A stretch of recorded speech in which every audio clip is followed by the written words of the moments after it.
While the latest public version of the pandemic agreement does not sign away Australian sovereignty, the latest published version of the International Health Regulation amendments does sign away Australian sovereignty.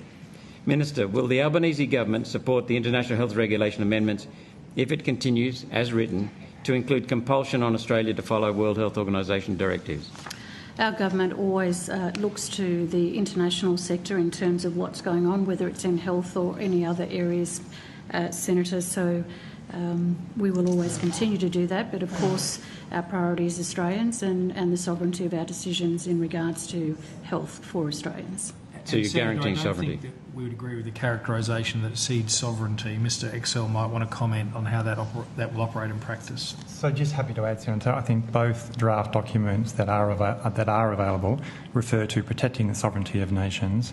The process is actually a member state process. So in that sense, there is no WHO. The working groups are led by member states. The participation is by member states.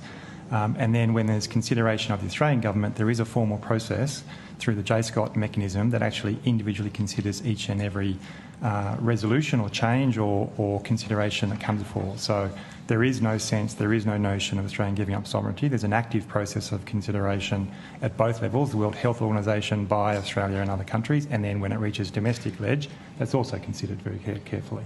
Thank you. I understand that in earlier versions of the International Health Regulations there was strongly worded compulsions, but the African nations and several members of parliaments and Congress around the world have kicked up such a stink that the International Health Regulations have been watered back down again.